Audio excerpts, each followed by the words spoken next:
plans are not recently included as some have suggested. He explained the acquisition of the galleon's passage was the result of the short-term plan. The long-term plan from the government was the acquisition of 2 new fast ferries, which have already been ordered. The medium-term plan from the government was the leasing of a fast ferry to complement the 2 existing ferries for a period of 1 year, which would allow the government to take possession of the 2 new fast ferries. He said the tender went out in August last year and was closed in October. The vessel is expected to arrive at the end of May. In news of sport, the Trinidad and Tobago women's cricket team came up short once again as the Bajans look set to do the double after knocking off their main threat in their matchup in the West Indies T20 Blaze Cup over in Guyana. The Bajans won the toss and inserted TNT, then restricted them to 136 for 6 in their 20 overs.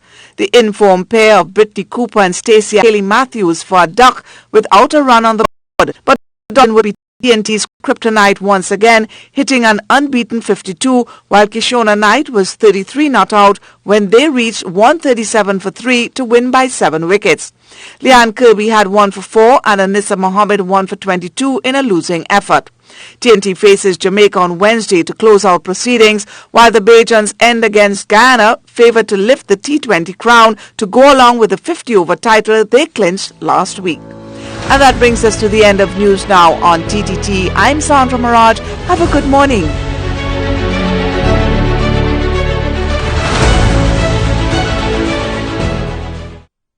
Maximize your impact when you advertise on TTT Live Online. With TTT Live Online, your brand can be seen by viewers in TNT and all around the world via our social media pages. Our audience is growing every day. TTT Live Online has reached over 260,000 followers across Facebook, Twitter, and Instagram. And you can bet they're watching. Our statistics show the live stream of the Now Morning Show reaches tens of thousands of viewers each day. Our news and entertainment pieces draw hundreds of thousands of views across all platforms. And you have an opportunity to be integrated into or featured alongside all this amazing content. Are you ready to maximize impact? Contact our sales team now. Call 622-4141 at extensions 2601 to 2607 or email us at sales@ttt.co.tt.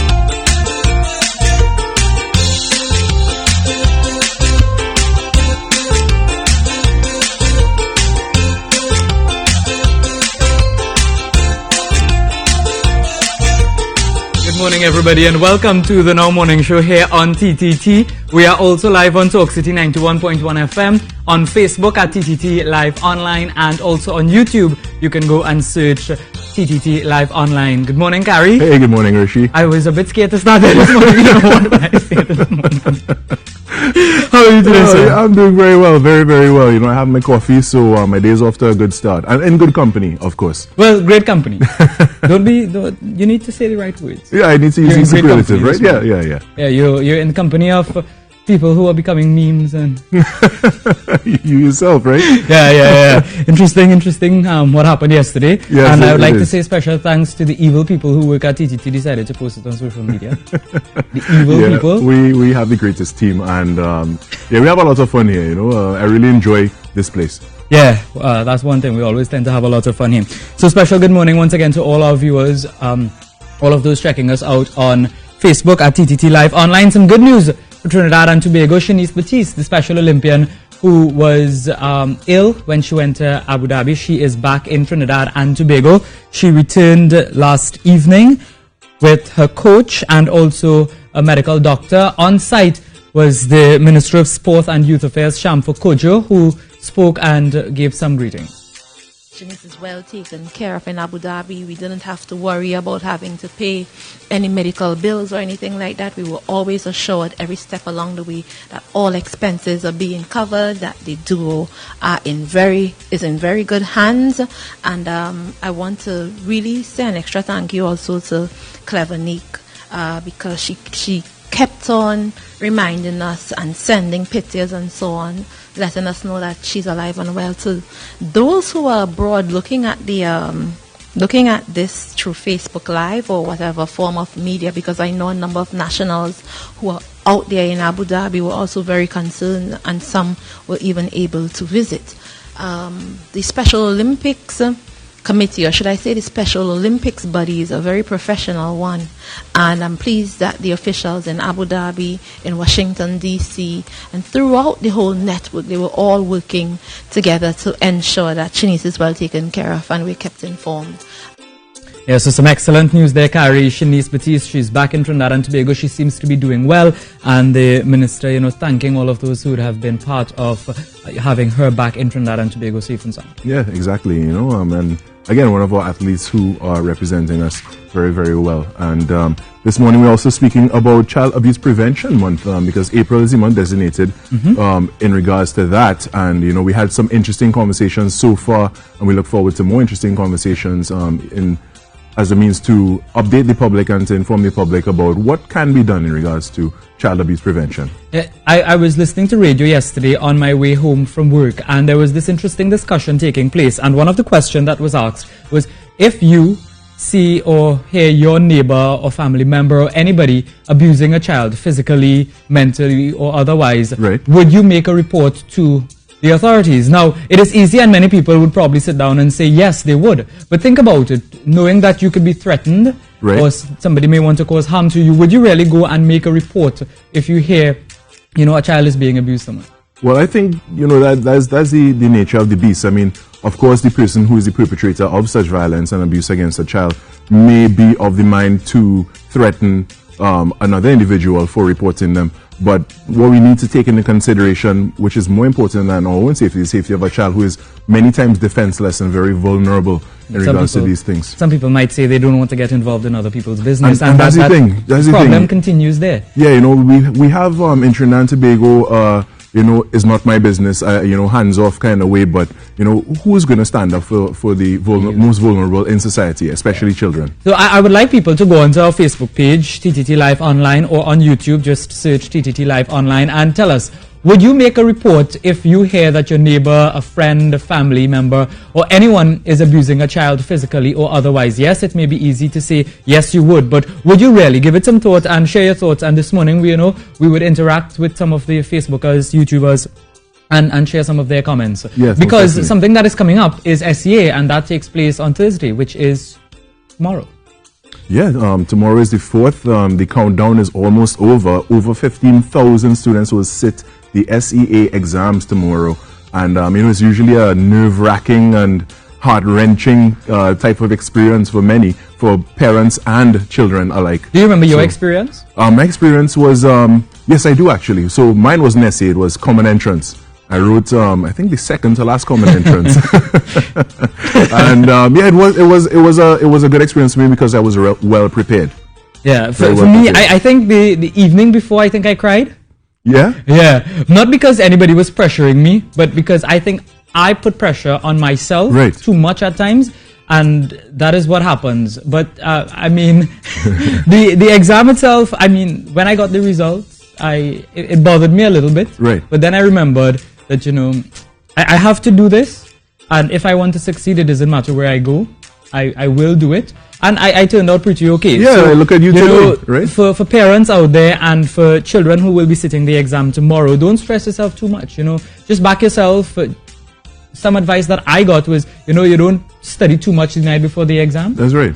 So, just take it easy, relax a little bit, and motivate your children, parents especially. Don't put that extra pressure on them, and I'm sure that they're going to do well.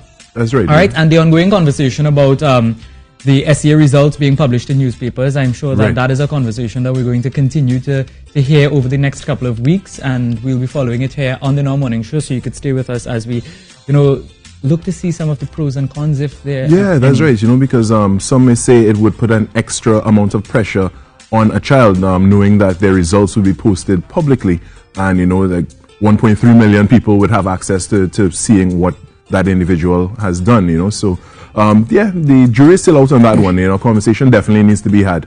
And speaking about a conversation that needs to be had, we need to talk about traffic right now. And so let's take a look at this traffic report. Today's traffic update is made possible by TrafficTT.com and sponsored by Ultimate Solutions Limited.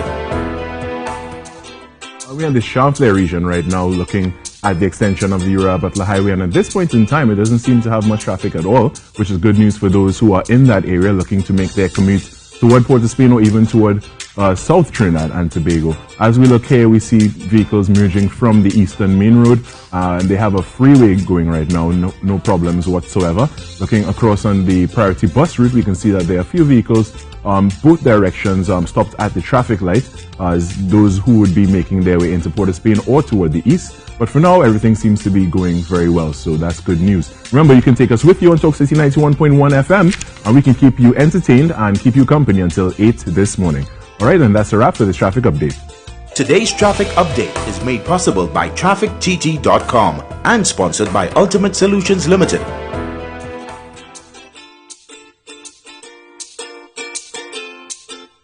Yeah, and this morning, of course, we need to say a special thanks to our breakfast suppliers. Yes. Chimook Bakery has been supplying us breakfast for almost 2 weeks now, and they're going to continue that for the rest of the month. So big thank you going out there to Chimook Bakery, keeping us nourished and keeping us fed.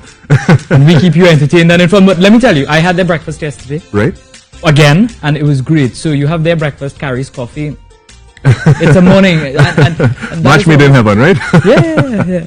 But a lot in store for you all this morning. We're going to Winners Row. St. Anthony's College 3rd Annual Spelling Bee Competition was held on Friday the 15th of March 2019.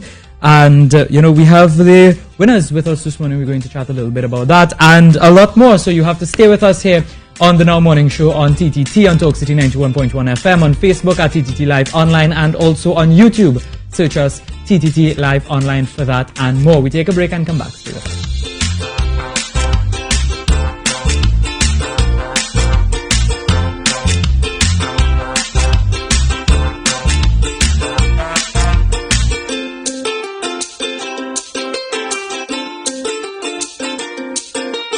If it matters to you, it matters to us. We report the news. News in real time. News across Trinidad and Tobago. Wherever you are. TTT News. Connect. Frontline on Talk City 91.1 FM, Monday to Friday, 8 a.m. to noon with me, Ria Roop Chansing. An informative and educational show that discusses a variety of topics, from social issues to the law, from education to religion, culture, health, beauty, and your well-being. And you also have a chance to voice your opinion in Frontline's open forum. Frontline, 8 a.m. to noon every Monday to Friday with me, Ria Roop Chansing, on Talk City 91.1 FM.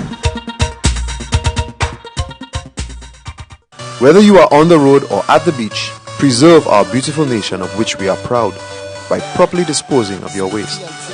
Because environmental pride is national pride.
Welcome back, everybody. You're watching the Now Morning Show right here on TTT, also on Talk City 91.1 FM, TTT Live online on Facebook and on YouTube. So there are lots of platforms you could catch us on. And this morning we are making music magic. And with me is little 9-year-old Shekel McIntosh of Arima Boys Government School and his dad, Trevor McIntosh. And we are speaking about the Junior Soca Monarch, in which he performed his winning song, We Back on the Road. All right, so good morning, gentlemen. Good morning. Nice to have you here this morning. Pleasure being here. So firstly, congratulations on your Junior Soca Monarch win. Thank you. And I understand we'll probably get you to sing a little piece of the song later on. Okay. Yeah? Nice. So Dad, how does it feel, being the father of the winner over here? Well, it is indeed it is a proud moment, not just for being his father, parents, his mother and I, Natasha, morning babes. Always necessary. Yes, I have to make sure I nail that one. But also being his trainer, right?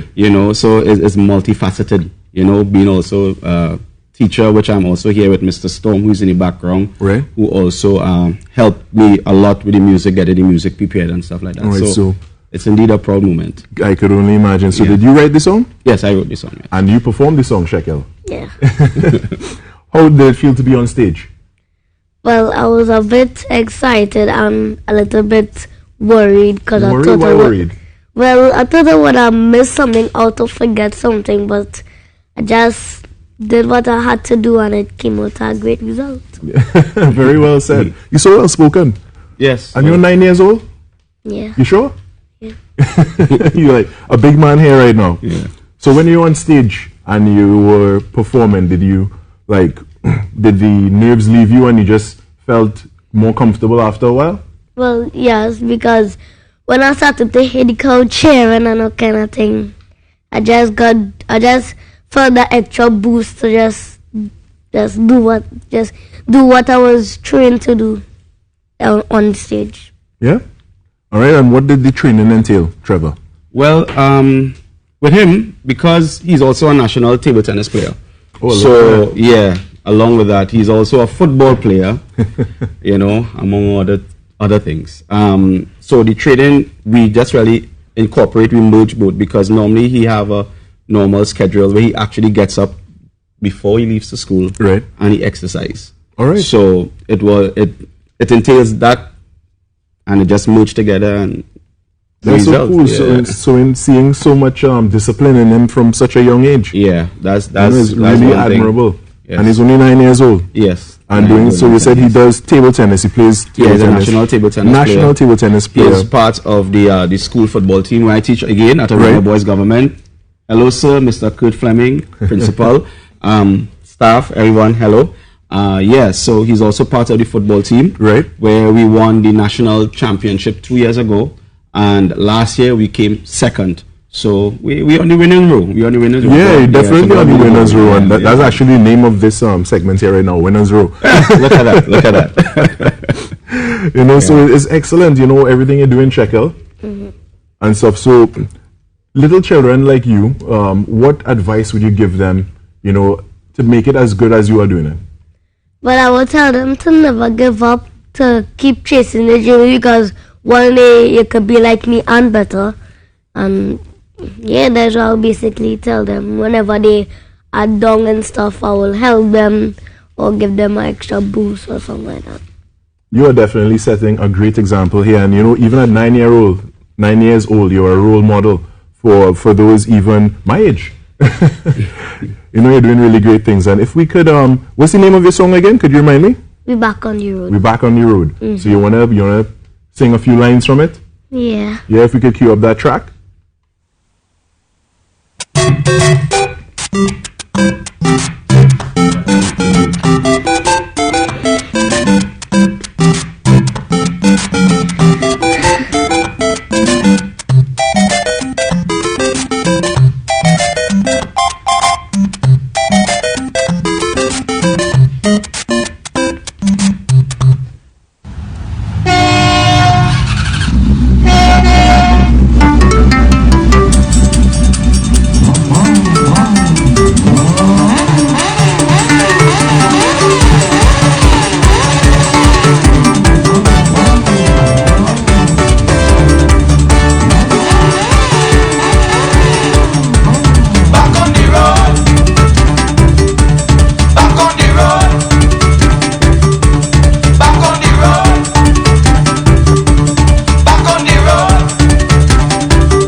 all your friends. The time is now and then. It's time for us to begin. The time's come here once again, so get up and let's start dancing. They tried to hold you back 2 years, but soca, you're here to stay. We back on the road. Where we going? Where we going? We are back on the road. We are back on the road, the road. Tapeta TNT. The road. Back on the road. We are back on the road. We are back on the road, the road. To make TNT a better place. The festival is here again, so come on, let's all enjoy it. Push aside all differences and all that's in our way. We back on the road. We are back on the road. We are back on the road, the road. To stop all the violence and the child abuse. Back on the road. We are back on the road. We are back on the road, the road. I need a high five, man. Check out, man. So much energy, so much vibes. You're definitely not too young to soca. So, Trevor, tell me a little bit. Who produced the music? Who are the people behind it? I said before, Mr. Philip Storm and I, who's in the background again. He and I, we normally work together at the Arima Boys Government School, where we believe in holistic development of our boys. Hence the reason why you heard Shakel is basically involved in everything. A number of things, right?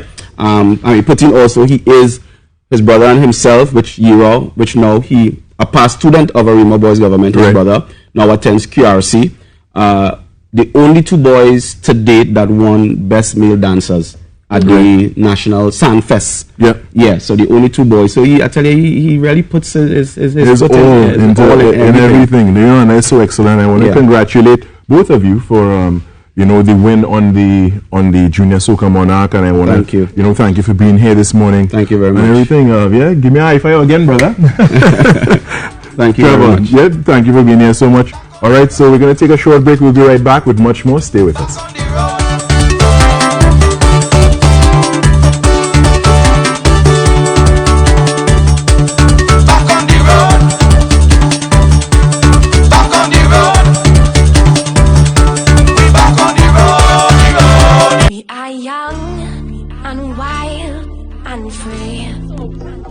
How is it uncool to want to save the planet, to want to be clean, to want to love the earth, to love where you came from? And I think it's weird, and I when I came across New Fire, I was so happy that you guys started something like this, and I felt like I wasn't alone, and I'm even happier to even be a part of this right now, and I'm happy that I can lend my voice in a different way. Hi, I'm Giovanna, and I'll be performing at the New Fire Festival 2019. I am super excited to perform for New Fire. I love everything that they have been doing. Started recycling about a year ago, and I'm so happy to be a part of this initiative. See you there.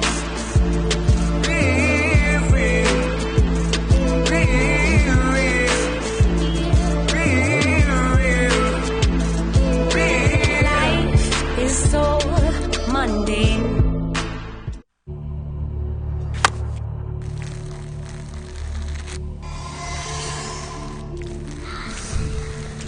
Hate rats.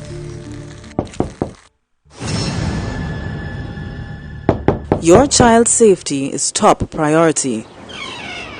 Hi, Miss Silly. Thanks a mille. I'll be back by 10. Bye, T. Be very cautious when choosing a caregiver. Don't let this be your horror story. A message from the Trinidad and Tobago Police Service.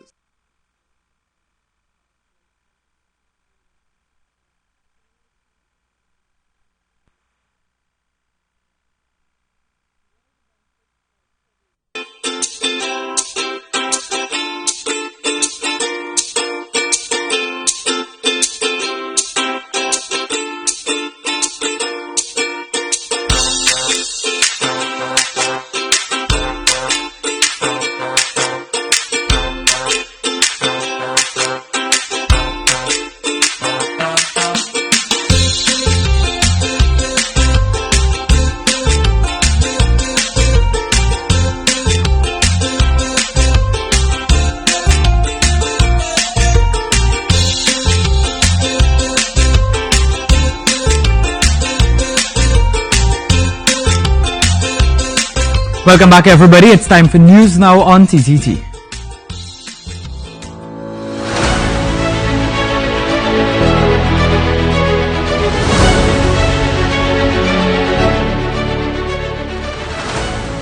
Special Olympian Shanice Batiste is back home. She, along with her coach and medical doctor from Abu Dhabi, returned home last evening. The 22-year-old athlete fell ill during the Special Olympics, which recently concluded. Minister of Sport and Youth Affairs Shamfa Kojo was present when the team returned, and she thanked those who assisted on their return from Abu Dhabi. Well, another ferry and another set of controversy. It is now being reported that the managing director of the Maltese company Virtu Holdings Limited is before the court in what is being described as a huge scandal in Malta, with allegations of money laundering and bribery still going around. Government over the last 2 days confirmed that it leased a vessel called the Ja de la Valette from Virtu Holding Limited, and that vessel is expected to work alongside the TNT Spirit and the Galleon's passage on the sea bridge. Minister of National Security Stuart Young has condemned alleged threats made to prison officers. He says action will be taken against those who made the threats. In a statement issued on Tuesday night, Minister Young said it came to his attention that there is a document in circulation purporting to be a confidential report authored by the Special Operations Response Team with references to possible threats to prison officers. He said an interagency approach will be deployed to deal with this incident. Now, he added this is being treated as a priority and resources are being deployed to deal with the threat. Police and other arms of security are searching for 2 detainees who escaped from the Immigration Detention Center on Monday night. That should be 5 detainees. The men were last seen at around 10 p.m. on March 1st after the last cell visit by the officers. Investigators have notified all ports of exit, and police are at this time actively searching for the men. And that was news now on TTT.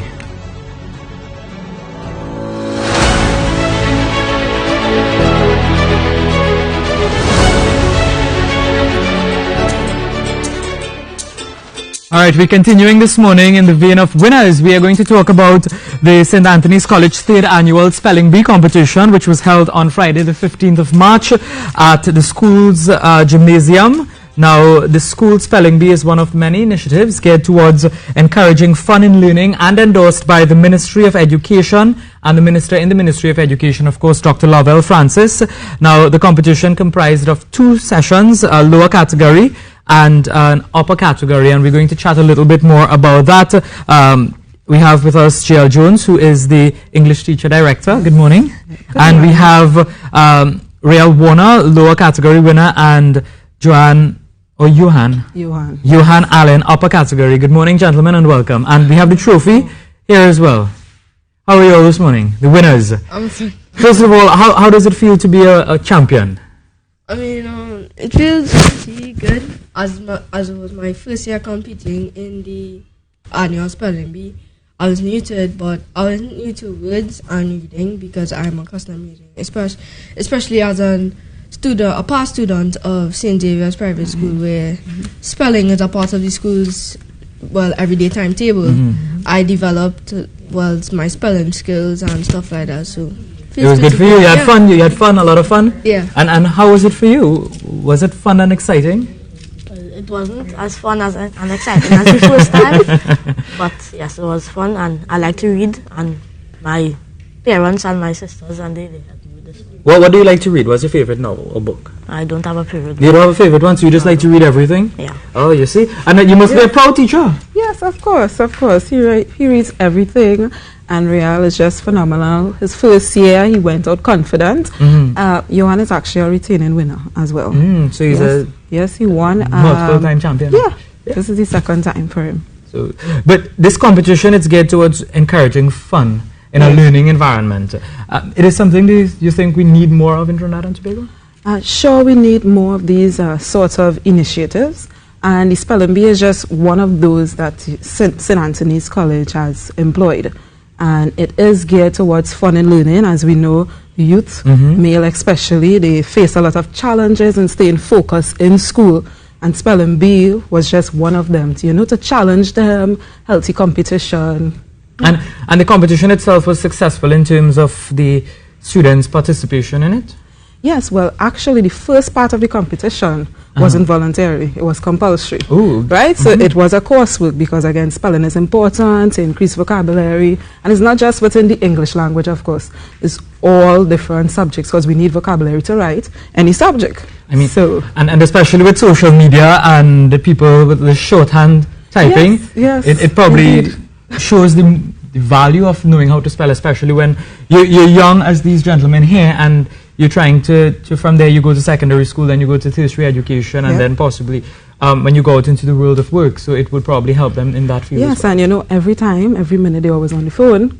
So being able to take them away from the technology to focus on actually learning how to spell these words were really important. And yes, they were successful because the top 2 in the preliminary round, which was the compulsory coursework, they were the ones that progressed into the final round of the competition. Rael Warner, for you, what was the challenging word or words for you to spell? What type of words give you trouble? Let's see. Well, the word oxoricide. What? While oxoricide. Okay. While spelling it, I had a little difficulty with it, but luckily I was able to get through the word and remain in the competition. Not really anything else. How do you spell it? UXORICID. Okay. See? Why it's good to have spelling champions with you, because I was going to start with an O. Exactly. You see, and it shows the importance of spelling, especially at a young age. Exactly. And for Johan, you know, what was the difficult word for you in the spelling competition? I had no difficulty. You had no. I like the confidence that comes with it. So, but for you, you know, how do you encourage yourself to want to do spelling? Well, any form of encouragement, who encourages you to do this? Well, my family, they encourage me every day. What do they tell you? Well, they start off with saying that they know that I like to read and that it have opportunities that I could like show myself and show what I'm good at. I mean, Johan seems like the shyer of the both, you know. Like he's a bit shy. Yeah, he's the more shy one. Except when they have the spelling. However, he is rather competitive. Really? Yeah. I can see it. Look at that fierce look. Yeah. You can see the fierce look, you know. He doesn't think at all on the stage. You tell him a word and he just rattles it off. Really, I'm trying to think of a hard word. I'm trying to think of a hard word here, but Quasquicentennial. Who? Quasquicentennial. Quasquicentennial? Quasquicentennial. How do you spell that? QUASQUICENTENNIAL. He didn't even think.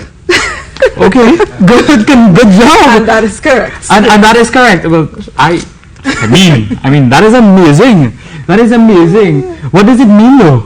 The 125th anniversary. Oh. Yes. Okay. You see? All right, let's challenge Rael. Oh my, you're gonna make me put them on the spot? Let's try. Let's try one more. Let's see. What is a word that may or may not give problems, but you know that they Receipts.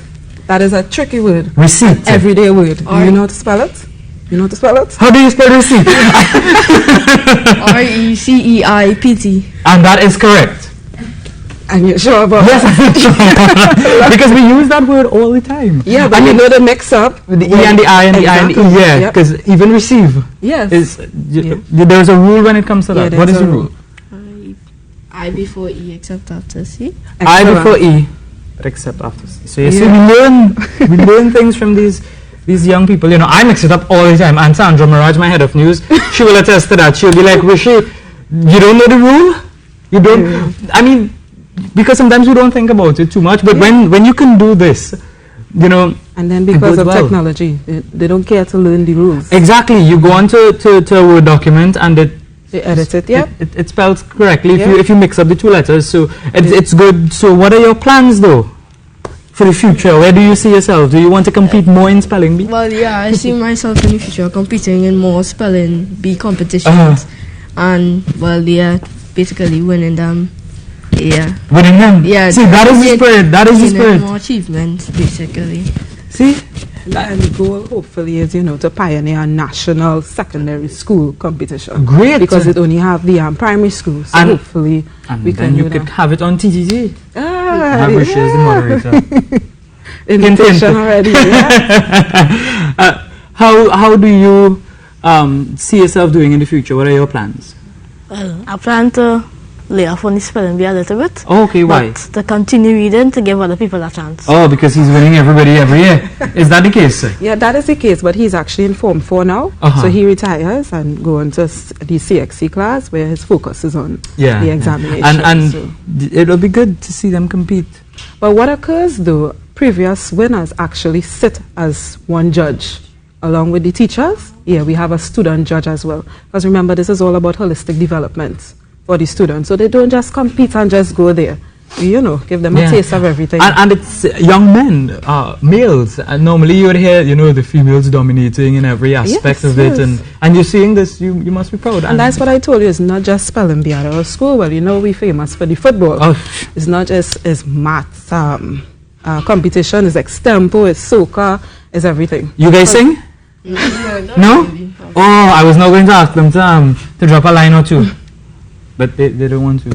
What is the plan, the ultimate goal for this competition? Well, as I say, the ultimate goal, first and foremost, is obviously to holistically develop our boys, encourage fun and learning, and again, the national secondary school competition. And hopefully we can have that national secondary school competition. Thank you very much, Ms. Jill Jones, who is the English teacher and director, St. Anthony's College Spelling Bee. I would also like to say a special thank you to our champions, Rael Warner, the lower category winner, and Johan Allen, who is the upper category winner, who is going to retire, but I want to still wish you both all the very best. And Rael, probably next time when you win, you will come and we'll have a spell off, right?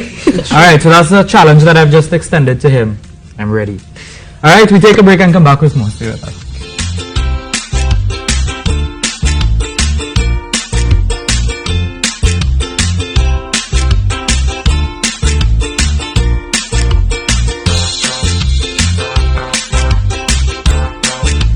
Who cares? Who cares? Who really cares?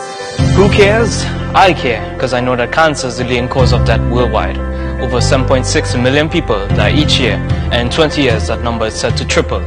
You can do something about that. Get screened for early detection. It's a key to survival. I care because cancer doesn't.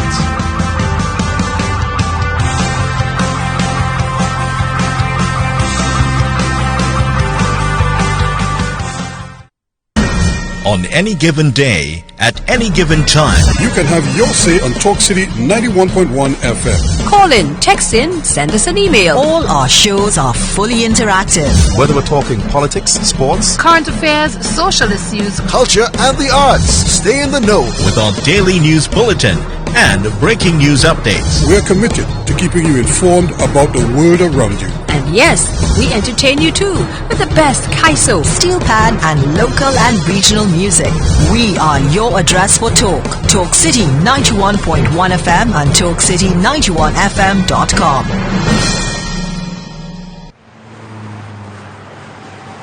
Crossing a highway is a dangerous practice.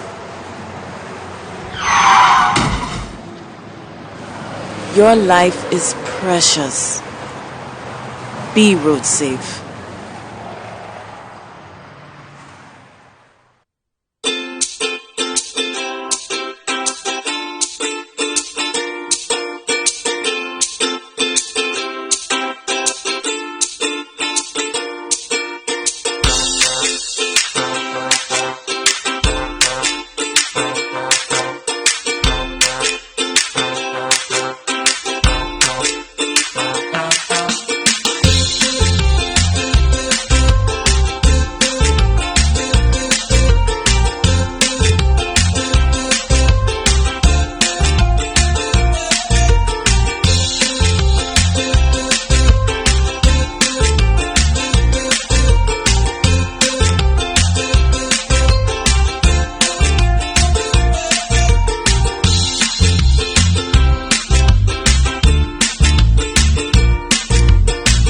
Back everybody, this is the Now Morning Show here on TTT, and you can check us out as well on our YouTube page. Just search TTT Live Online. So, you know, we here at TTT, we pride ourselves in showing local content. And, you know, we want to partner with not just the older producers of local film, but also the younger people as well. And Hillview College, their 6th annual film club exhibition included in this year's prize package is to get the opportunity to collaborate with TTT to have their work featured on this station. Check this out. The Hillview College Film and Photography Club was founded in keeping with the school's mandate to encourage students to pursue their passion while ensuring they develop into well-rounded individuals armed with the tools to be the best they can be. Since its inception 6 years ago, the club has grown, and Ms. Tapin Davis says they continue to be amazed by the quality of work produced by the students. Oh, it's an opportunity for them to showcase what they've been doing.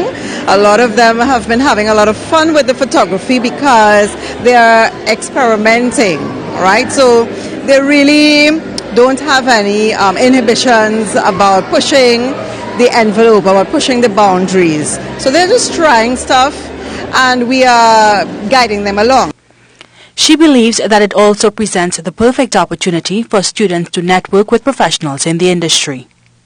Club President Nathan Nanku won awards in the cinematography and editing categories. Having been a member of the club for the last 3 years, he thinks it's a huge step in the right direction to have entities like state-owned TTT express interest in helping the students perfect their craft. I think it will be a great help for TTT and these companies to come through. We would appreciate it very much if you came on board so we can raise a flag of Hillview College high. The Learn to Fly Film Club won the coveted first prize for Surreal, a film which was written and directed by Aidan. I honestly don't know what to say. Thanks everybody for voting for the film, for best editing, best acting, best overall film. It's really an honor to be up here and collect the awards. As part of his prize, Aidan will have the opportunity to collaborate with TTT Limited to bring his film up to broadcast quality so it can then be shared with the national audience. Dion Batiste, TTT News. Featuring local content on TTT, that is why we are here, Carrie and Hillview College. You know, they're doing great things. Yeah, they're really doing great things. You know, we hear so much good things coming out of Hillview, and with us this morning is Mahalia Thomas, who is a panist, if you haven't noticed, and she has a very well-decorated pan there, and later on she'll do a performance for us. Yeah, Mahalia, good morning and welcome. How are you? Good morning, I'm good. I know you said, Mahalia, you have been playing the pan for what, like 10 years? Yeah, over 10 years, yeah. How did you start? To be honest, I didn't want to play at first. Really? My mother told me to go and play pan. And then from there on, I love the instruments, and I'm playing it professionally now. What do you like about pan? It's the sound. I don't know. It's something like the vibe or something. It's just something about pan that I love. It's just getting a happy place when you start to play pan. Really? Yeah. And it's all thanks to Mommy who said, Mahalia, go and play the pan. Yeah. Was it in a rough tone or was she very stern and was she No, very she was strict stern. She told me go and play. I didn't want to play. But you see what, when you listen to your parents sometimes you see what happens? Yes. What do you want to tell your mommy this morning? Thank you, Mommy. Mommy is here then? Yeah. Mommy is here. Morning, Mom. Morning, Mom. How are you? We'll talk to Mom after. I forgot Mom isn't mic'd up and I can't talk to Mom. But because I'm so excited what are you going to play for us this morning? So this morning I'm going to play Despacito. Yeah. Why? Why that song? I like Spanish songs. Ooh. You and I could be friends. You and I could be friends. Really? What Spanish songs do you know? Let's see. There's a whole lot from Mark Anthony. Not all of Mark Anthony, all right?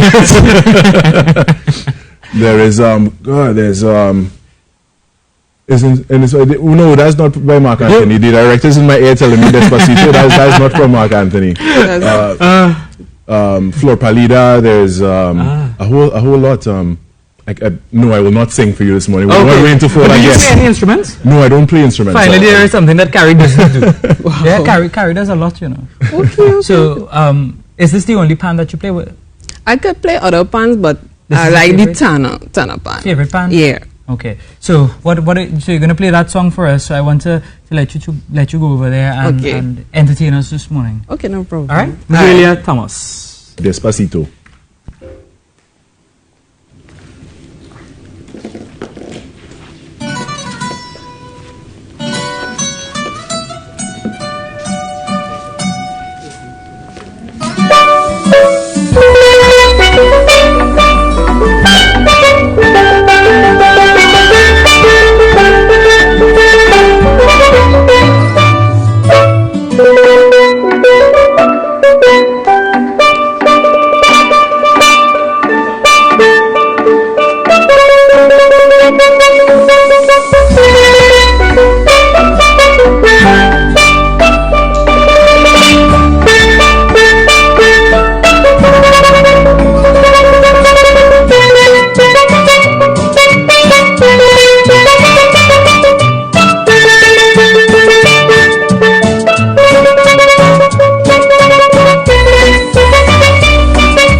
Whether you are on the road or at the beach, preserve our beautiful nation of which we are proud by properly disposing of your waste. Because environmental pride is national pride.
Welcome back, everybody. You're watching the Now Morning Show right here on TTT, and now we're going to speak about the C2C Marathon, which is a Tobago event. And with me this morning is Karen O'Connor, CEO of C2C Events Limited, and also with me is Raymond Chin Asang, who is the race director. Good morning. Good morning. And welcome.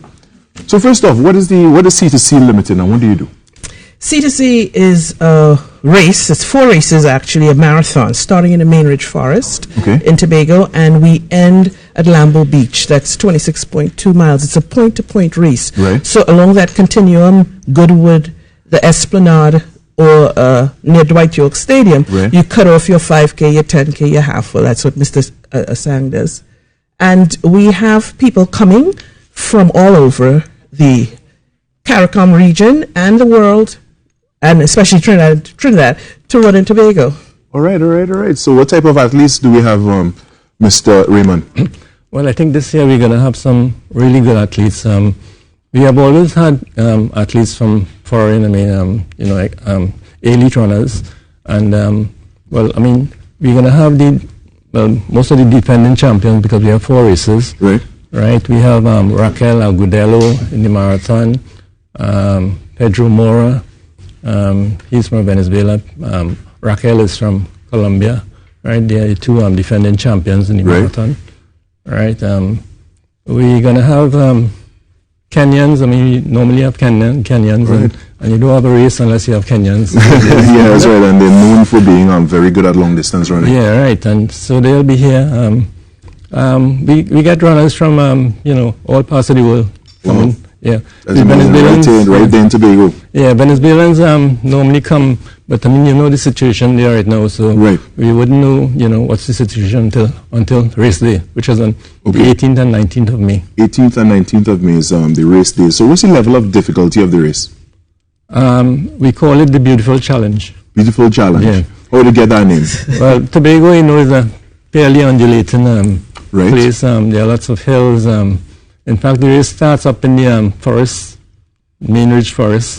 Right, and it comes down along the sea, along the coast. So it's very scenic. Right. And it finishes at Lambeau Beach, as Karen said. So will there be any running on terrain that is not paved? No, because we have certified courses. This is an internationally recognized course, and those can't go off of unpaved. But I must say, it's not what you call yourself, it's what people call you. Right. And we call ourselves the Beautiful Challenge, but our runners call us the Brutal Beauty. Yeah. And so I have to be honest about that. Right. I mean, people are good when they come here. Right. And we have recreational runners because there's also fun, and we're singing at the carb loading, and yeah, you should see. It's a lot of fun.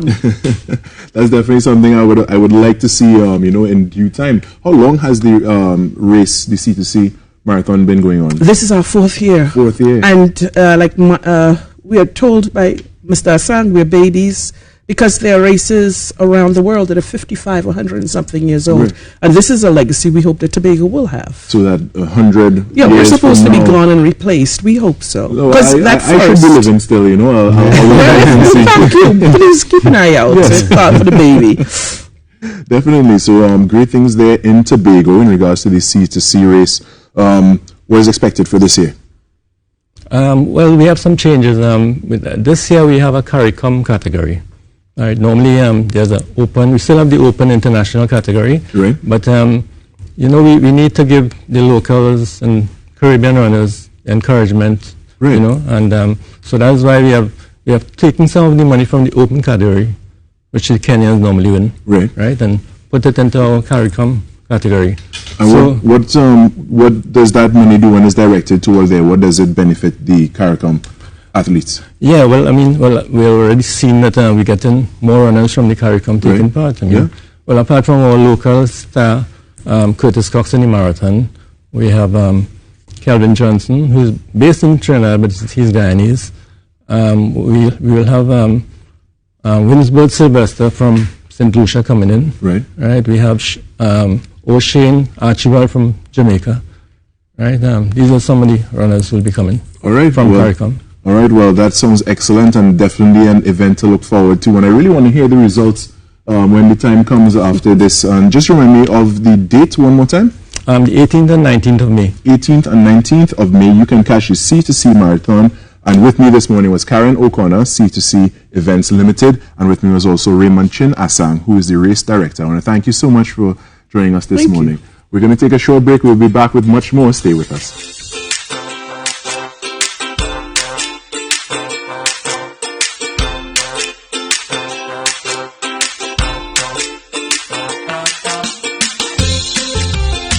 Who cares? Who cares? Who really cares? Who cares? I care, because I know that early diagnosis increases the chances for successful treatment of breast, cervical, and colorectal cancers. You can do something about that. Get screened for early detection. It's the key to survival. I care because cancer does.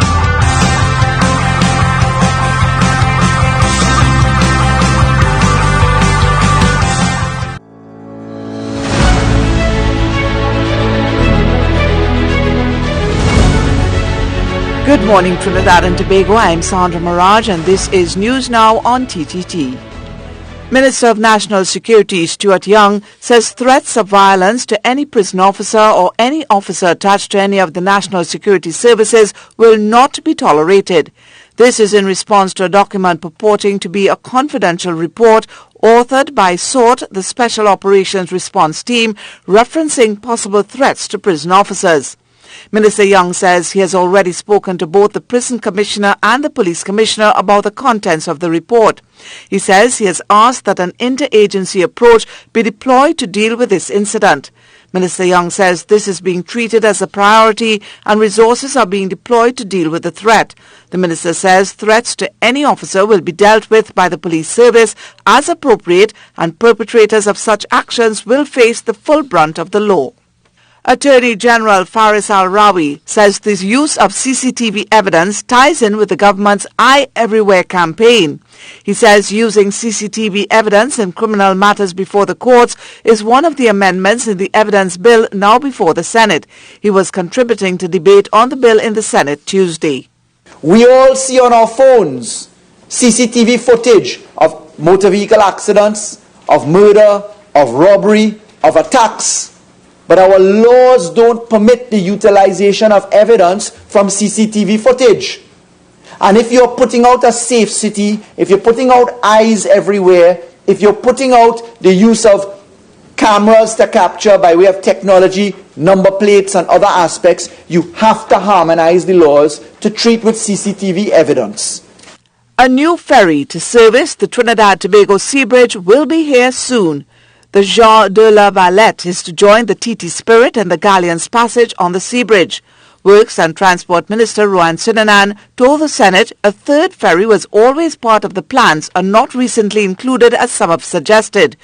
He explained the acquisition of the Galleon's Passage was the result of the short-term plan. The long-term plan from the government was the acquisition of 2 new fast ferries, which have already been ordered. The medium-term plan from the government was the leasing of a fast ferry to complement the 2 existing ferries for a period of 1 year, which will allow the government to take possession of the 2 new fast ferries. He said the tender went out in August last year and was closed in October. The vessel is expected to arrive at the end of May. In news of sport, the Trinidad and Tobago women's cricket team came up short once again as the Bajans look set to do the double after knocking off their main threat in their matchup in the West Indies T20 Blaze Cup over in Guyana. The Bajans won the toss and inserted TNT, then restricted them to 136 for 6 in their 20 overs. The informed pair of Brittany Cooper and Stacey Ann King led the way with 31 and 30 respectively. Skipper Marissa Aguilera added 29 in support. Deandra Doughton claimed 2 for 9, while Shakira Selman added 2 for 18 in support as the Bajans needed 137 to win. But Anissa Mohammed gave TNT the perfect start when she removed the dangerous Hayley Matthews for a duck without a run on the board. But Doughton would be TNT's kryptonite once again, hitting an unbeaten 52, while Kishona Knight was 33 not out when they reached 137 for 3 to win by 7 wickets. Leanne Kirby had 1 for 4 and Anissa Mohammed 1 for 22 in a losing effort. TNT faces Jamaica on Wednesday to close out proceedings, while the Bajans end against Guyana, favoured to lift the T20 crown to go along with the 50-over title they clinched last week. And that brings us to the end of News Now on TTT. I'm Sandra Miraj. Have a good morning.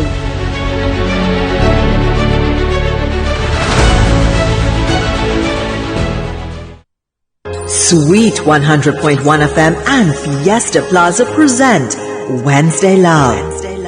Love at the Plaza, Wednesday, April 10th, 6 to 8 p.m. If you enjoy our Wednesday Love on Sweet 100, you will enjoy an evening with us and our cast of stars at Movie Town. Sweet 100 is bringing love to the Plaza on April 10th. This is your Wednesday Love.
Welcome back everybody to the Now Morning Show here on TTT. We are also live on Talk City 91.1 FM on YouTube, TTT Live Online. You can go check us out. The link is also shared on our Facebook page, TTT Live Online, in case people want to see what is happening, be part of the excitement and entertainment that is now. Yeah, exactly. And live TV is one of the most exciting but most hectic things. And potentially the most funny. You know, we really have to fulfill that promise and have a live studio audience one day so people can see what happens. Yes, exactly. You know, see when you're running around and... when she feels like... And we had a small snippet yesterday. Yeah, we did. A few seconds. But Trinidad and Tobago, some good news. Shanice Batiste, she is back in Trinidad and Tobago. She is one of our Special Olympic athletes. She fell ill when she went to Abu Dhabi for the recently concluded games. She is back in Trinidad and Tobago. She came in last night with her coach and also the medical doctor from Abu Dhabi. The Minister of Sport and Youth Affairs, Shamfu Kojo, spoke on the return. This is what she said. Shanice is well taken care of in Abu Dhabi. We didn't have to worry about having to pay any medical bills or anything like that. We were always assured every step along the way that all expenses are being covered, that the duo is in very good hands. And I want to really say an extra thank you also to Clever Nick because she kept on reminding us and sending pictures and so on, letting us know that she's alive and well. To those who are abroad looking at this through Facebook Live or whatever form of media, because I know a number of nationals who are out there in Abu Dhabi were also very concerned, and some were even able to visit. The Special Olympics Committee, or should I say the Special Olympics body, is a very professional one, and I'm pleased that the officials in Abu Dhabi, in Washington DC, and throughout the whole network, they were all working together to ensure that Shanice is well taken care of, and we kept informed. That is some good news. Shanice Batiste back in Trinidad and Tobago after she fell ill in Abu Dhabi during the Special Olympics. So some good news there for us, Carrie, to start.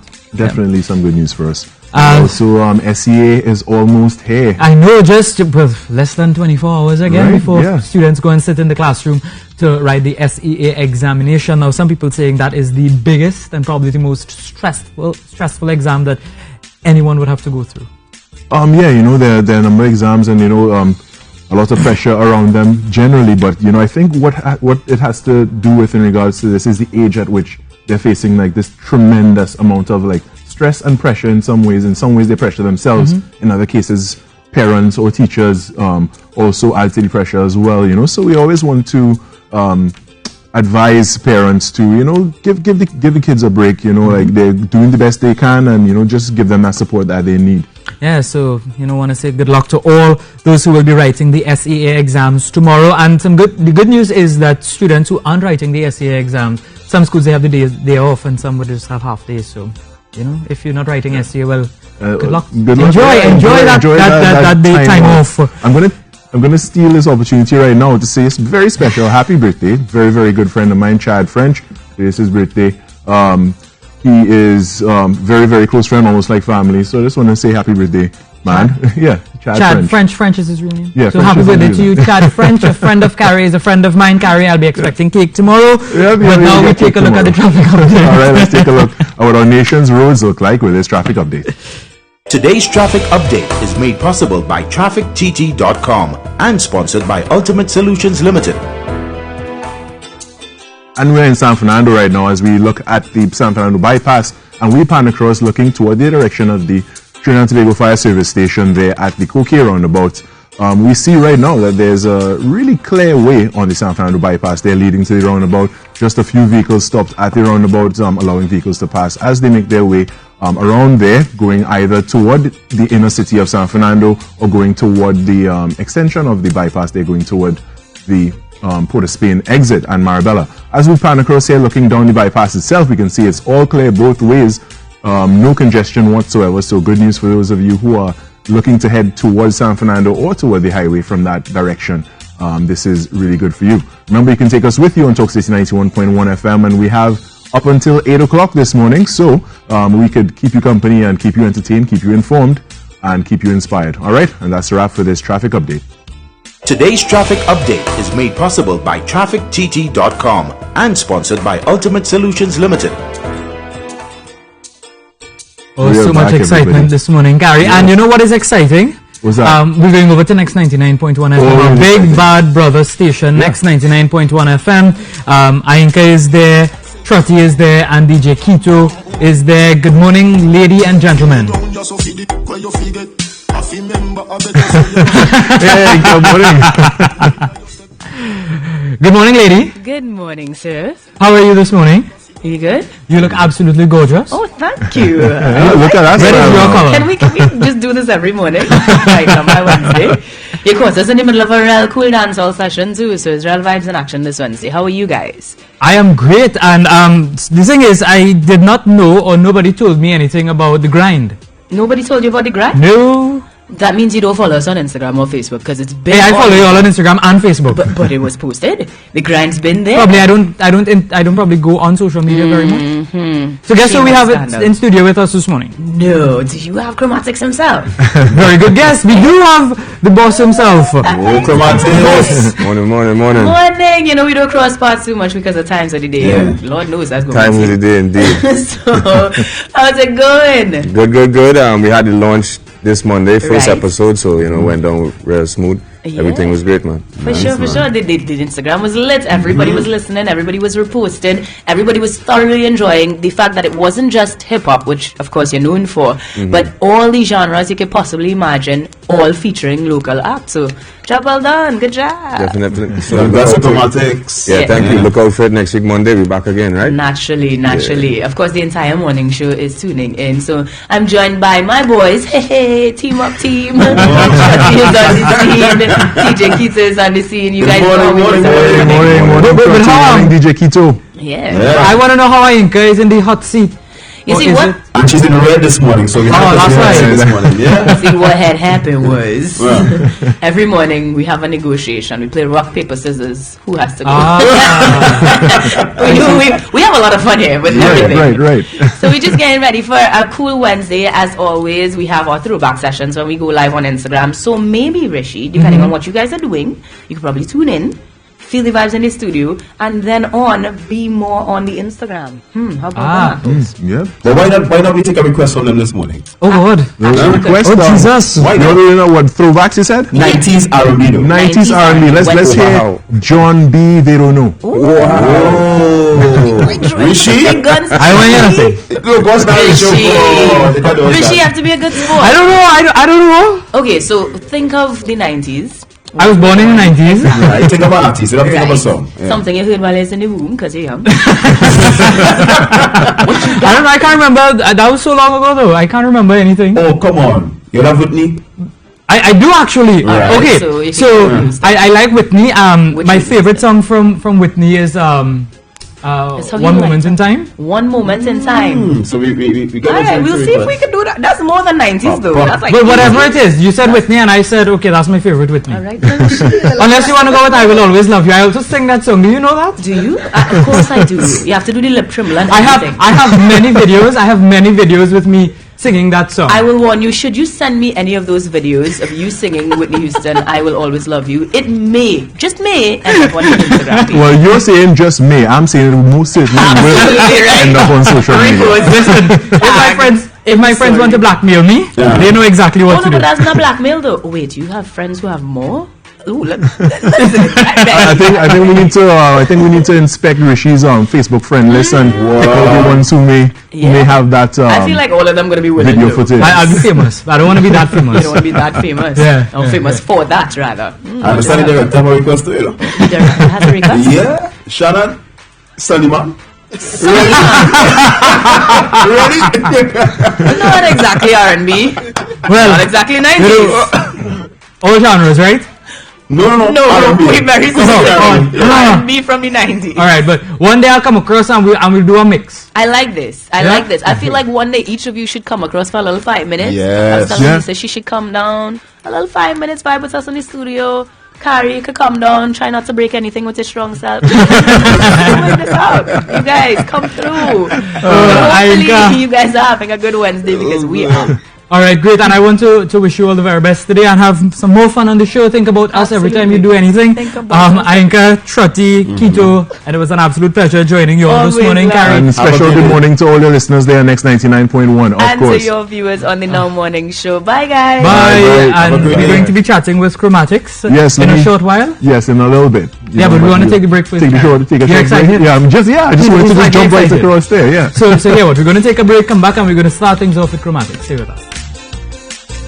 On to the grind with Mr. Don't Care Chromatics and Selector Ivor on your 99.1. Keep it locked.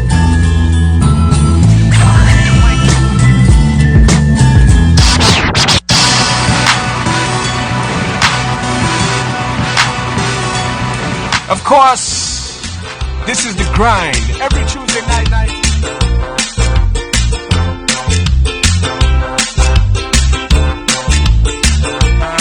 What will you do if I told you that there's a tool to help your child successfully complete the SEA exams?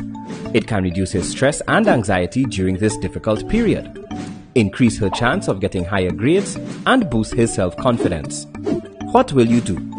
This tool can help your child think logically during math exams, master word problems, angles, equations, measurement, fractions, decimals, and percentages.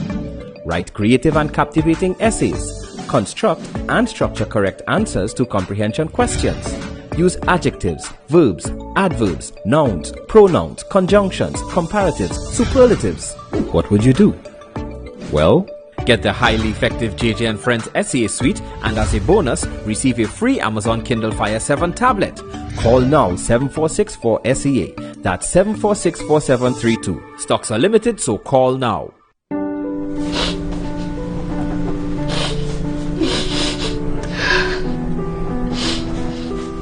I don't know what to do, Mom. He's my children's father, and I really love him, but he only reacts like this when he drinks. Ma'am, I will ensure that you get all the help that you need. The Trinidad and Tobago Police Service is devoted to providing assistance to victims of domestic violence. If you're a victim of domestic violence, a report should be made to the police immediately so the matter can be addressed in the most appropriate manner. Domestic violence is very serious. Do not wait until it's too late.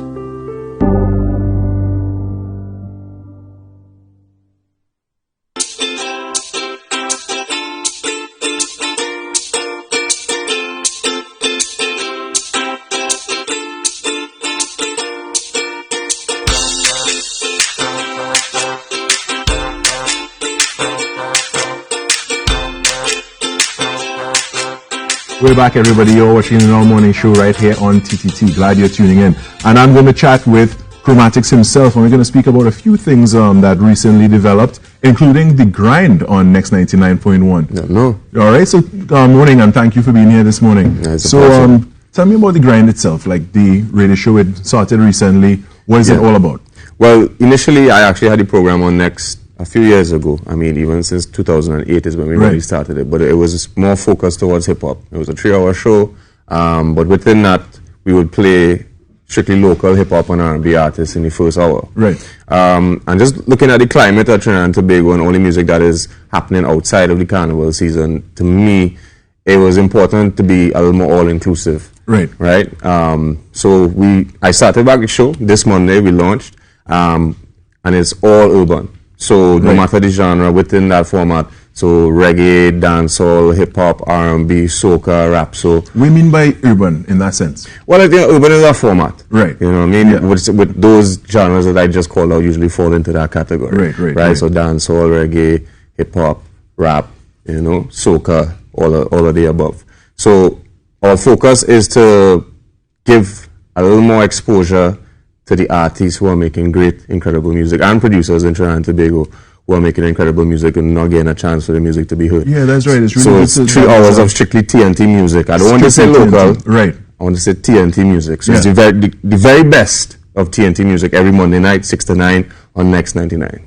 That's awesome, you know, because you see the genres you have mentioned, there's not really, before this, there was not really a open platform that, you know, the artists, the local artists, the TNT artists could showcase their work and showcase all the great things that they're doing. You know, because people in Trinidad and Tobago are generally more attuned to, like, you know, soca, calypso, chutney.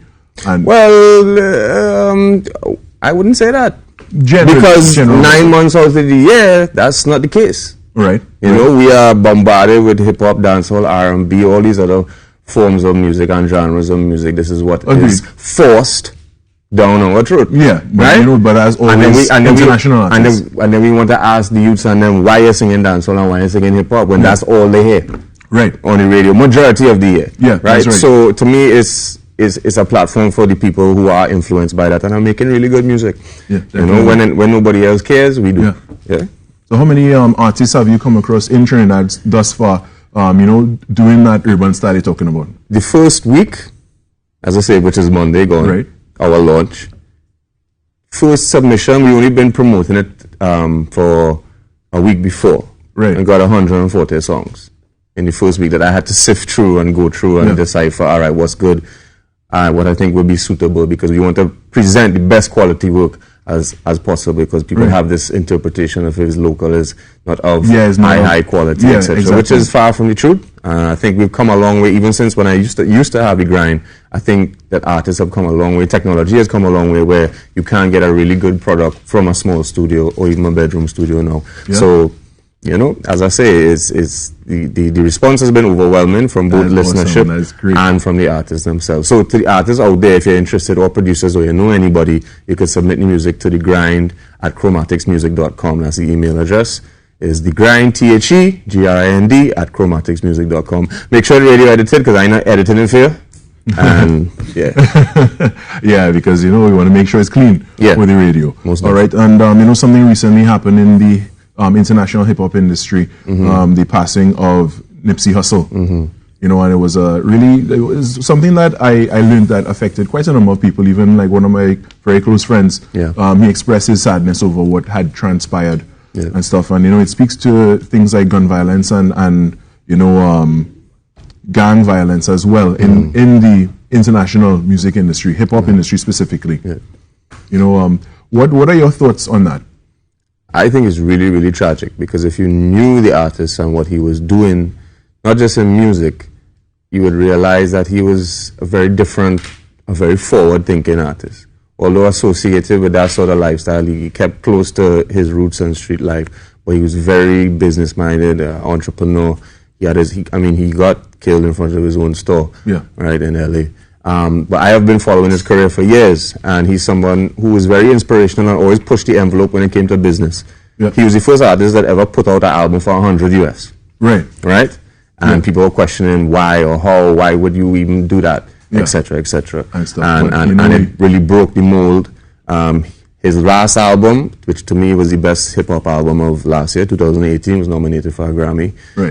So he was doing a lot of good things and positive things, pushing the envelope. And it's really sad of and employing people from his community. So it's really tragic in that sense. Yeah. Chromatics, I want to thank you for joining us this morning. And of course, how can we get in contact with The Grind again? The Grind at chromaticsmusic.com. Right? That's THEGRIND, Chromatics. The normal spelling, you can Google that if you don't know how to Google, spell that, right? The Grind at chromaticsmusic.com. Or just hit me up on Instagram at chromaticsmusic. My email address and my contact number is there, so you can always hit me up. All right. Thank you so much for joining us. Thank you. I wish you the best for The Grind. Yeah, all right. I want to do a song. You want to do a song? And get it featured on The Grind. Why The Grind though? Where did the name come from? Well, I mean, as I said, I initially started the program years ago. And just from me being my own entrepreneur, it's about that, and it's about the struggle. It's waking up every day and grinding. That's essentially it. Getting up every day and getting your hustle on, being motivated to work hard. That's it. Because this music industry is a grind. Yeah. It's something tough. So all the very best. Remember, Mondays, 6 to 9 p.m. Check it out. It's The Grind. But now we have to check out the local weather forecast with Ian Wallace. We're in the month of April. We typically get those April showers, and we're also getting towards the end of the dry season. But unfortunately, the outlook is still for drier than normal conditions and warmer than normal days and nights as we go through the month of April and possibly into May. Looking at the rates for the next 24 hours, the possibility of some cloudiness drifting from Grenada into Tobago and Trinidad as well. So you could be seeing some welcome showers, especially from the north into Charlottesville, Roxborough, coming all the way down to Canaan and Mason Hall as well in between. So some welcome damp spots, especially for gardeners and for farmers. Meanwhile, for Trinidad, look for those northern coastlines of Blanchichez into Toco, Valencia, Arima as well to turn cloudy with some showers coming by. That will continue through much of your mid-morning, continuing into the first part of your afternoon and eventually clearing from the north as we see some sunshine pushing through for Blanchichez then. But for Pinal into Moruga, you notice some welcome showers down to the south as well. And this is good news as we go through this harsh dry season, but still bearing in mind that through April and also through May, that we'll be seeing drier than normal conditions. That means not as much rainfall as we usually expect. Temperature-wise, we're looking at a comfortable 30 degrees Celsius in Trinidad, 29 degrees Celsius likely in the Tobago. And for the rest of this week, we will continue to see the cloudiness around for Thursday at least, beginning to fade at least by the latter half of Friday, and then on Saturday the sunshine returns in earnest for Tobago as well as Trinidad, and we'll see temperatures about 32 degrees Celsius by then for Trinidad. Now, heading offshore, we'll begin to see those winds strong at times, gusting as we go through Wednesday and into Thursday. This will likely whip up the waves to 2.5 meters offshore in the Atlantic, 2 meters expected through the Caribbean, with short east-northeasterly swells up to 9 seconds as you go through your Wednesday. And for those of fisherfolk heading out, you have your low tide at 9:15 a.m. and there's a 3:15 p.m. high tide. That's your weather, and that's it from me. All right, thank you, Ian Wallace, for that weather report. We're now going to jump straight across to Tobago because we are speaking about the Falcon Games 2019. And with me this morning is Richard McFarlane, who is the Games Chairperson, Tobago Falcons Athletic Club. And with me is also Dirly Lucas, who is the President, Tobago Falcons Athletic Club. Good morning, gentlemen, and welcome. Good morning. President, good morning. Thank you. Good morning. So firstly, tell me about the Falcon Games. How long has it been happening? This is going to be the 18th edition of the Falcon Games. We are happy to be back in the CTOC Stadium in Tobago, having been in Trinidad for 5 years from 2012 to 2016 or 2015. Quite a long history there with the Falcon Games itself. So, we expect that this year will be no different. It will be a great success as well. Well, we expect that. We have over 1,000 entries. Wow. So you have 1,000 events. Not events, sorry, but participants in the respective events. Participants. It's going to be a 96 event program. Right. It starts on Friday evening at 3 p.m. with the heats of the 100, 200s, and the 400s. Right. The Saturday and Sunday morning, you can say it have the component of the juvenile aspect of it, where you have the multi-event for ages 11, 12, 13 and 14. Oh, so the kids can get involved. And we also accommodate the under 9, the under 11 and the under 13 on those mornings to enjoy fun in running. The evening session is for the older athletes, including the character bung athletes. That is great, and I understand you have some workshops before the events as well that focus on event presentation, track and field announcing, and photo finish. Tell us a little more about that. Well, in Tobago for track and field over the years, we have to bring in a lot of the officials, especially the timekeeping. When you take into consideration, we have primary schools, secondary schools, we have the respective zonals, and we are now having an increase in track and field meets in Tobago. It is important that we be able to supply ourselves, because a lot of the cost is taken up in bringing in personnel to operate the photo finish, to do announcing and these things. So we decided that in conjunction with the Tobago Athletic Committee and supported by the entries and THA, that we would initiate having the training so that in the future, if you want to come to a game in Tobago, you will be happy to come to the games, and if you want to officiate, then you will volunteer to officiate, and we're not necessarily dependent on you to come to be able to have officials in Tobago. All right, that is great, and I could only see that working toward the benefit of the Falcon Games for 2019 and moving forward. What can we expect on the day? Well, the first day and leading into the finale. Well, as I said, on the Friday evening, we have the heats of the sprint events, because traditionally those events have very large numbers, and because we are also accommodating our development aspect, which is the juveniles, we have decided to start on the Friday evening. So the Friday evening is running only. So you pay $20 and you come in and you see all the sprinters on show. Right. Because if you miss Friday, then you will not be seeing some on Saturday and some on Sunday. So if you want to see all the sprinters, you would need to come on Friday evening. Make sure you're there on Friday evening as well. Richard McFarlane, I want to ask, what did it take to prepare this event? A lot of hard work. But actually, not that hard, because we are building on a tradition of 17 years. Track and field is, I would like to describe it as booming in Tobago. But the Falcon Games presents a very special opportunity. We expect over 1,000 participants this year. But over 50% of that number would come from outside of Tobago. So preparing for the event really required putting together a team of hardworking, focused individuals who understand the value of what the Falcon Games offers, but also appreciates the demands of organizing an event of this magnitude. Right. Falcon Games is the single largest sporting event in Tobago in terms of participation. So it requires some significant effort, but there is a really hard-working cooperative team of people that have made it possible. The Games continues to depend on corporate and other support. There is a need for governmental support. Interestingly, the Games provides or presents a significant sport tourism opportunity for the island of Tobago.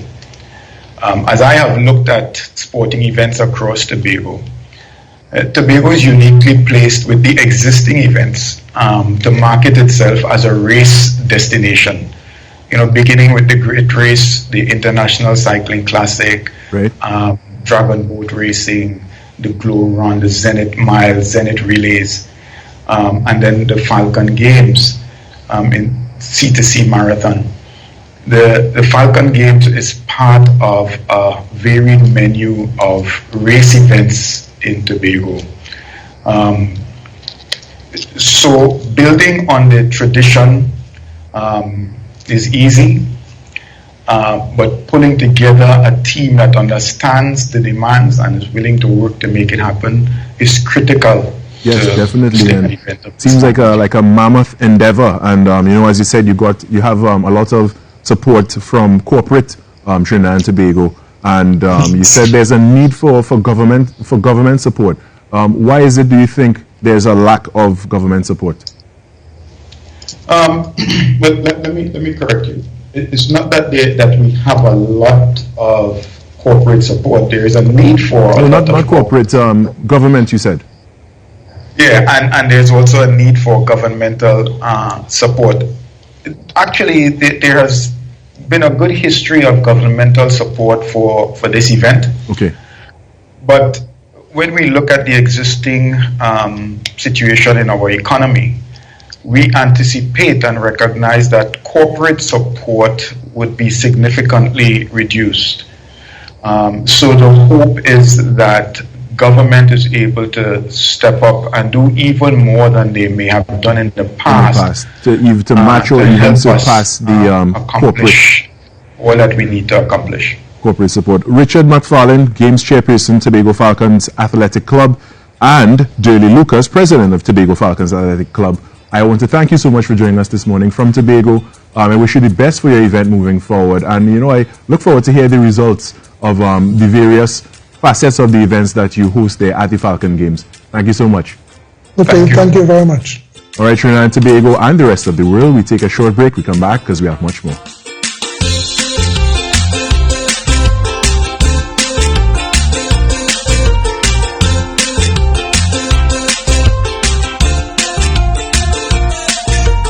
Production, a new era in media. Our professional services include videography, cinematography, photography, aerial videography, and television production.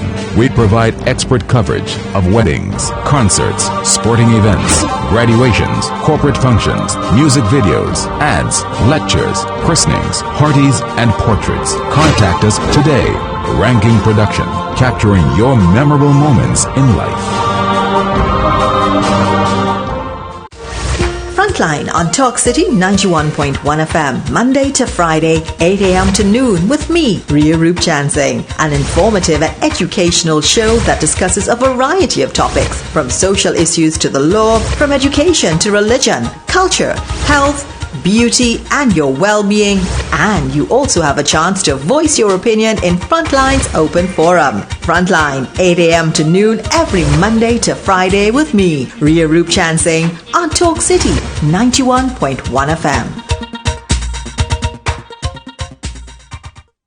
Who cares? Who cares? Who really cares? Who cares? I care. Because I know that prostate cancer is the leading cause of cancer-related deaths in men in Trinidad and Tobago. Finding prostate cancer early offers the best hope of living cancer-free after treatment. The key to survival is early detection. Get screened today. I care because cancer doesn't.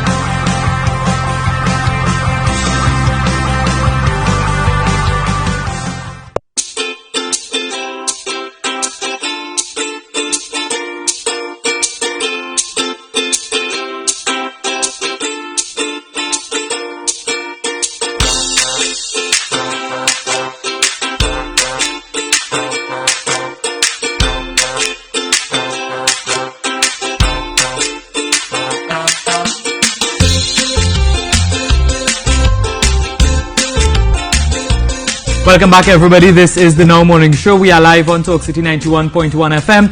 Now, we are also live on YouTube.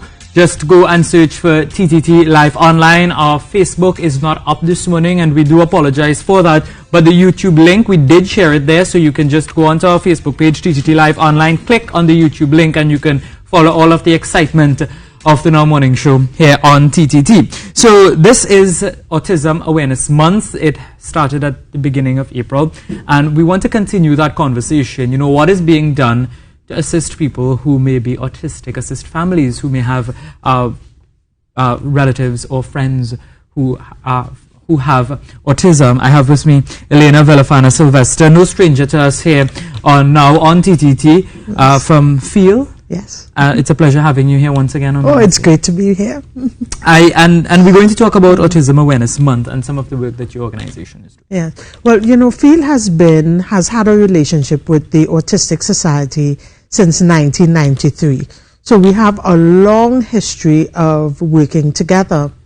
And yesterday, the society held its celebrations for Autism Awareness Month, and we had an opportunity to meet with some of the parents that we do not get to directly interact with on a day-to-day basis, but that FEEL supports. And it was absolutely a phenomenal event. It was fantastic to see so many of the families and so many of the children out there. There was an Easter egg hunt, so it was really a great day of activities. I mean, from 1993 to now, that is 25 years. That is a long time.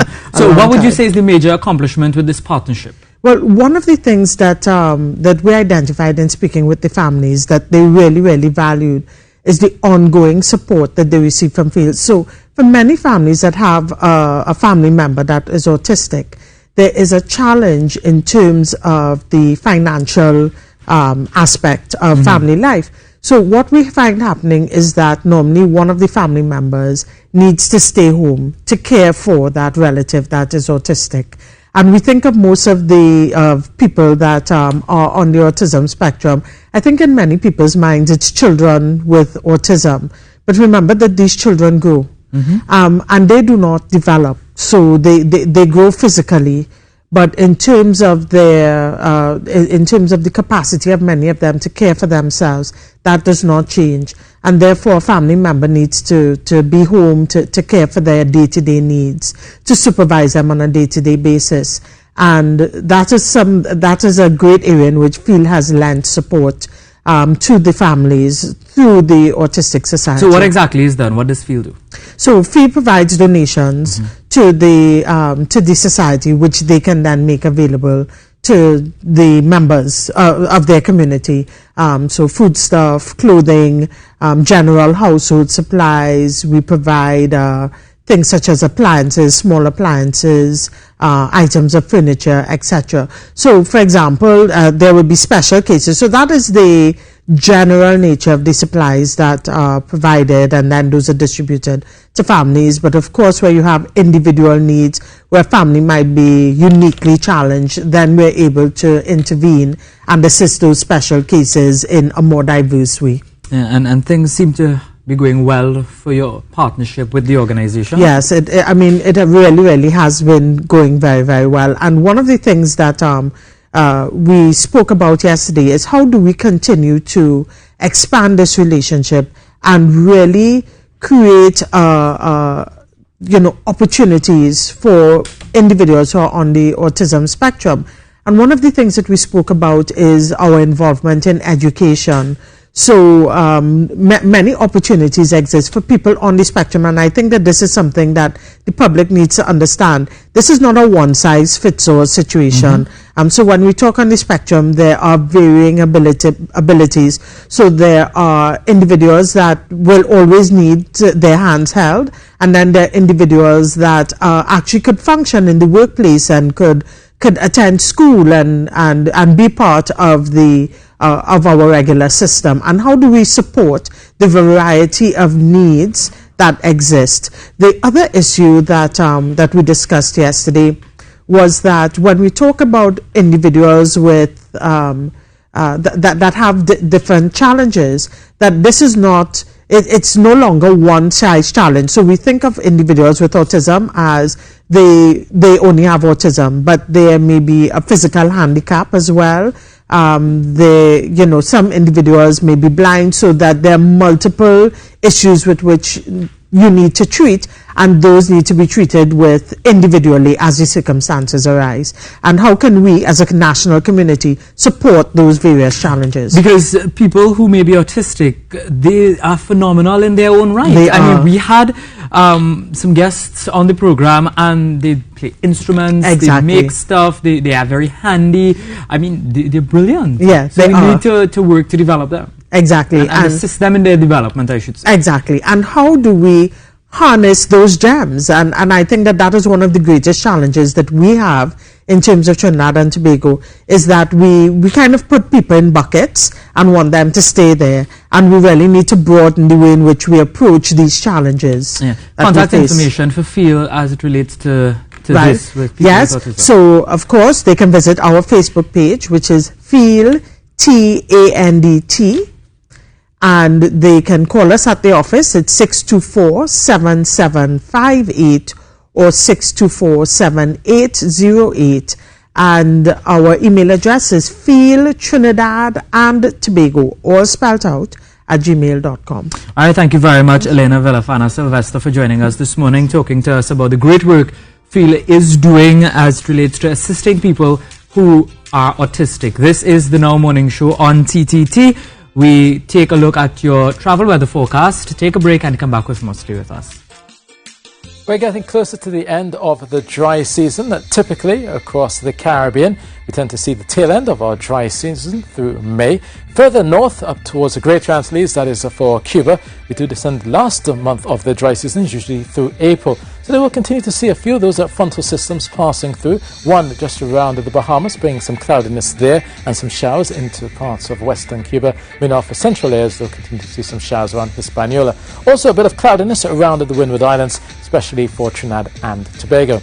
Now we start the tour in Havana, where it still remains warm at 29 degrees Celsius, despite some of that cloudiness around. Further to the east, for Port-au-Prince and Santo Domingo, still some showers expected. A high of 32 in Port-au-Prince, 31 likely in Santo Domingo and Kingston. For the Eastern Caribbean, we continue to see a lot of sunshine for the Leeward Islands, especially towards Antigua and the St. Kitts. Further south, once we get into Barbados and St. Vincent, we'll pick up a shear line here, so some brisk showers expected, some gusty winds thrown in with those showers, and that will extend down to Grenada and down towards Trinidad and Tobago. But for Georgetown, that's mostly cloudy and a high of 31 degrees Celsius. So that's your Caribbean travel forecast, and that's it from me.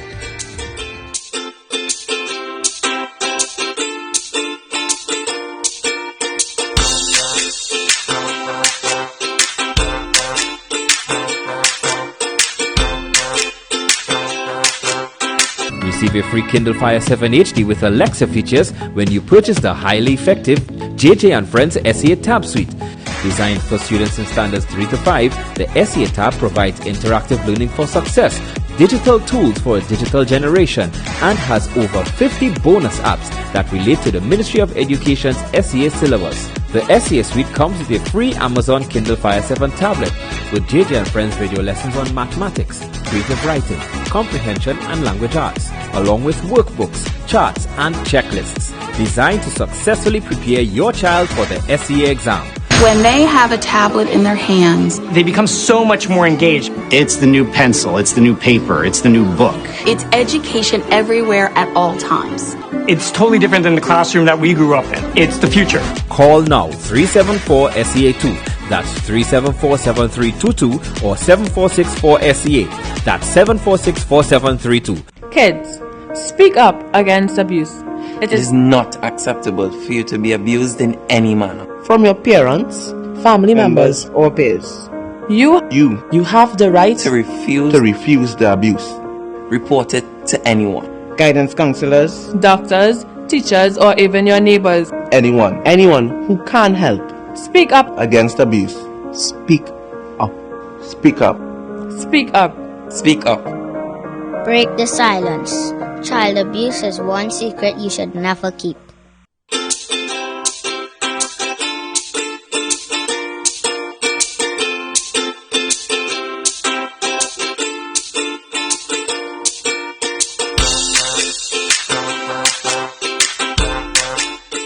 Welcome back, everybody. Just before the break, we were talking with Elena Villafana Sylvester from Feel about some of the work that organization is doing with the Autistic Society of Trinidad and Tobago. And we want to continue that conversation a little bit now. We have Sarah Suhan, who is the Public Relations Officer of the Autistic Society. Good morning and welcome. Good morning. Elena would have mentioned the event which took place yesterday. Could you tell me how that went? It was well attended. We usually make it a day for our members. And so in addition to the formal function, we also had an Easter egg hunt afterwards for our young members and adults with autism. Yeah, and there are 2 events coming up. Yes, we actually have an autism awareness walk happening in Point Fortin, and that will be on Friday, 12th April from 2 p.m. This one is being spearheaded by our South Branch, which is the Life Skills Center. Okay.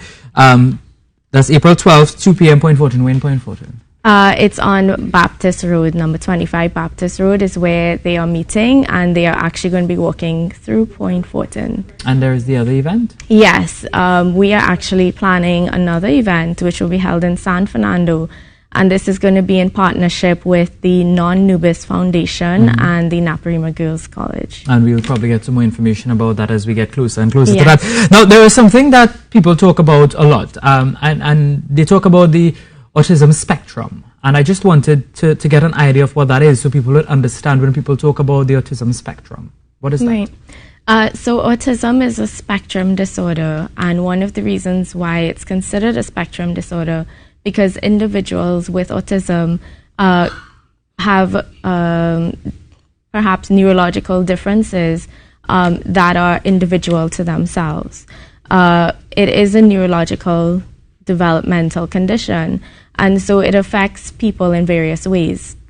For example, it can affect cognitive processing, so the way we are able to process our thoughts.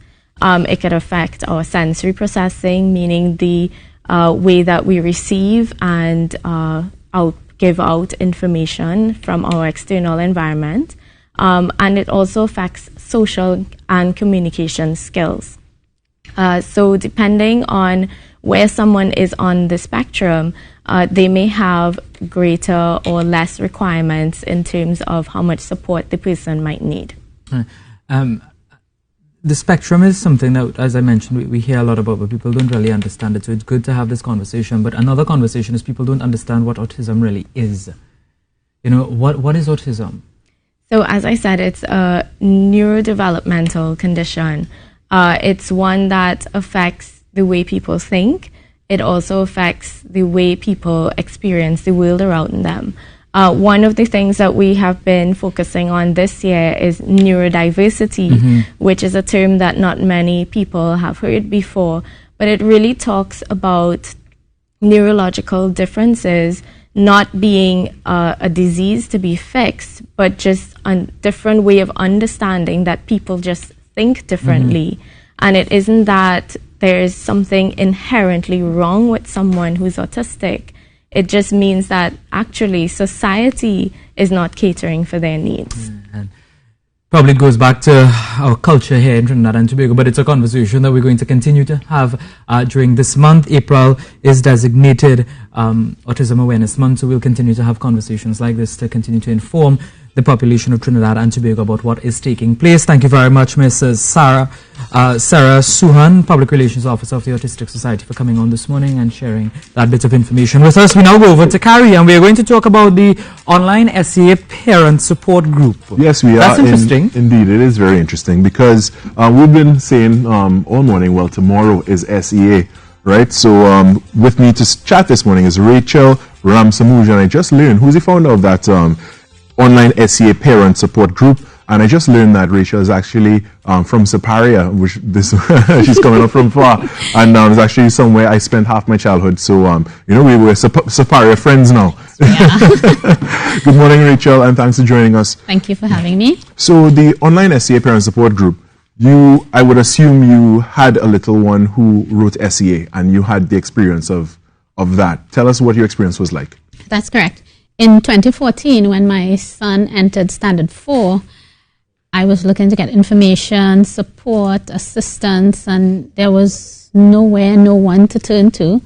So I got together with two other friends, Amina Mohammed and Suzanne John, and we decided we could start a group. So the group started just three of us. One is a teacher, another is a parent, and from there we just grew. So there wasn't information available at the respective school?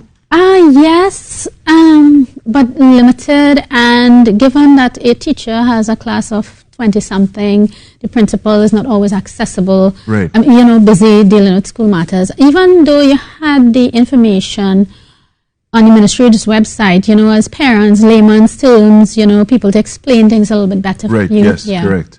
And just having that extra support would have been very helpful. It was. It really helped me keep my sanity, to understand how the system worked, because, when I wrote Common Entrance 30-something plus years ago, it was not like this, everything is different, the methods are different. Yeah, that's true. The whole system had changed. It has, you go in from the basis of knowledge from Common Entrance and how that operated into what SEA is now, it couldn't have been an easy ride.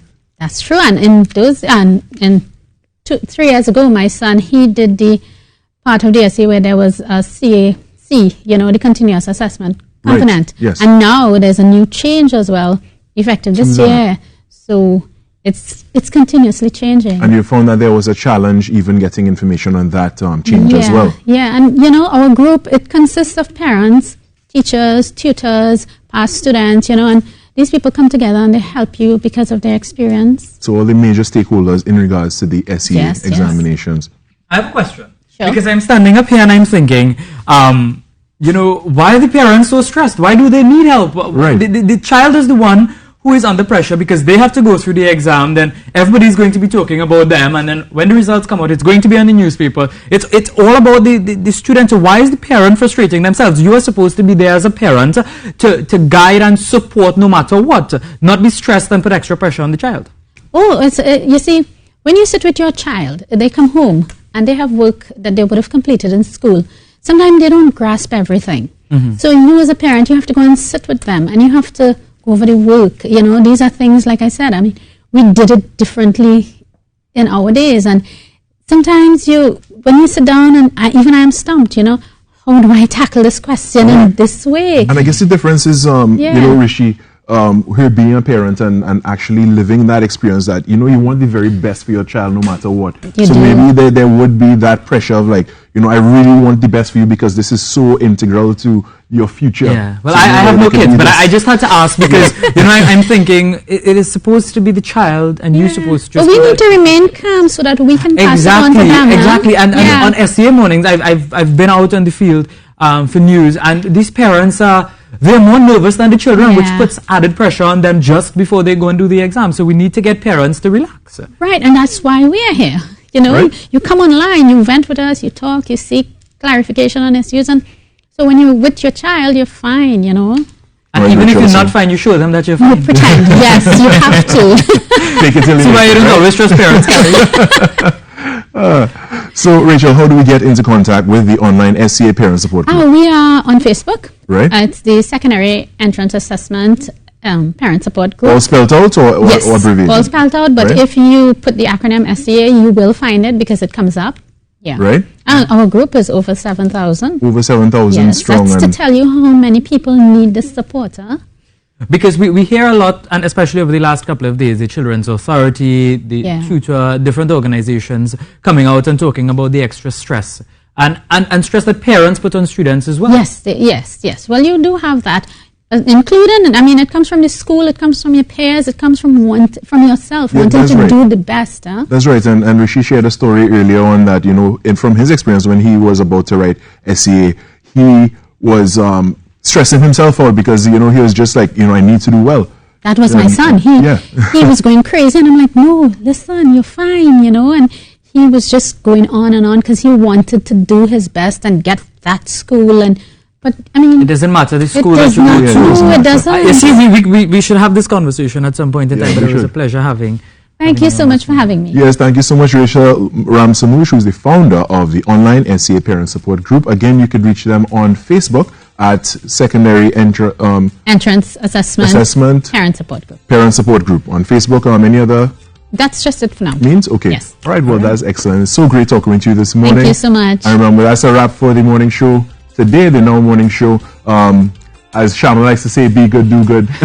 And we like to say, what do we like to say? We like to say, make a difference today now. We like to say that. All right, everybody, All right, bye. have a fantastic morning. And that's it for Now Show today, but catch us tomorrow, 6 a.m.